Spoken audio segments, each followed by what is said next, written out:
Bonjour à tous. Aujourd'hui, nous parlons du schwannome vestibulaire. Le schwannome vestibulaire, c'est la nouvelle appellation de ce qui autrefois s'appelait le neurinome de l'acoustique. Le neurinome de l'acoustique, c'est une tumeur bénigne qui se développe aux dépens de la gaine de Schwann des nerfs vestibulaires. Avant toute chose, on va positionner les éléments du conduit auditif interne. Là, on a un conduit auditif interne droit. L'orientation est la suivante. Vous avez l'avant ici, le haut par là. Nous sommes donc, on peut l'imaginer, à l'intérieur du crâne et on regarde l'oreille droite. On a le nerf vestibulaire supérieur, le nerf vestibulaire inférieur,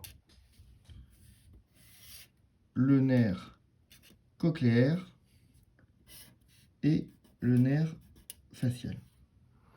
Le nerf facial, il porte le numéro 7 et le nerf vestibulo-cochléaire, le numéro 8. Toute la sémiologie du conduit du schwannome vestibulaire s'explique par ce qui se passe dans le conduit auditif interne. On a donc une tumeur aux dépens d'un nerf vestibulaire.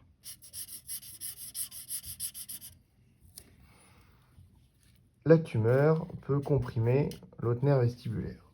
Le premier symptôme, c'est le syndrome vestibulaire périphérique.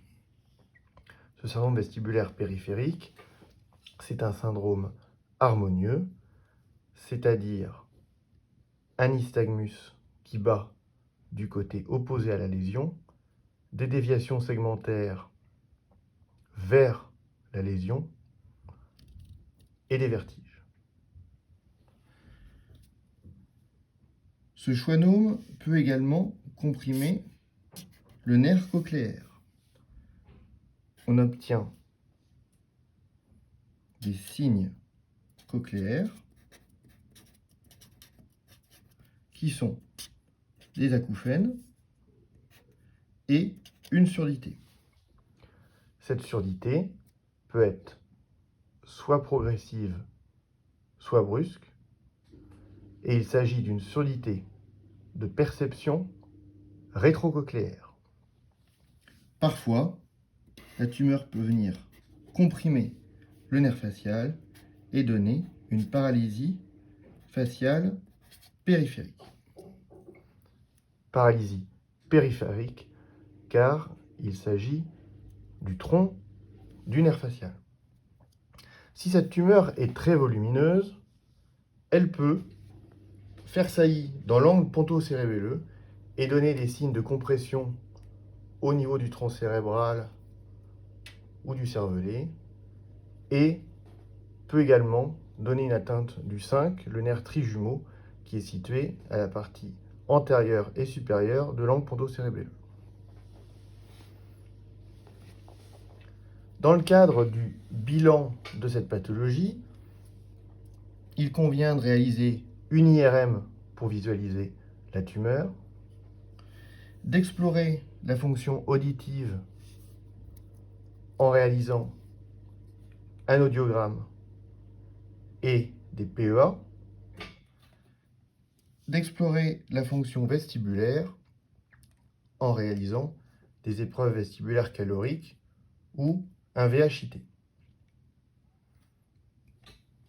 Concernant la prise en charge, vous n'avez pas à savoir faire le choix entre telle ou telle prise en charge, mais vous devez connaître les 3 options thérapeutiques. La première option, c'est la chirurgie.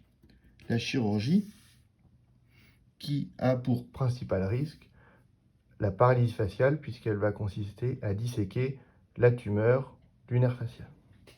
La deuxième option, c'est ce qu'on appelle le gamma knife ou la radiochirurgie ou la radiothérapie stéréotaxique. Je vous le rappelle, il s'agit d'une tumeur bénigne. Enfin, La troisième option, c'est la surveillance. Certains schwannomes sont pas ou peu symptomatiques et il convient de ne pas prendre de risque chirurgical ou de radiothérapie sur des tumeurs qui ne sont pas croissantes, qui n'ont pas une taille croissante. Je vous remercie pour votre attention et à bientôt.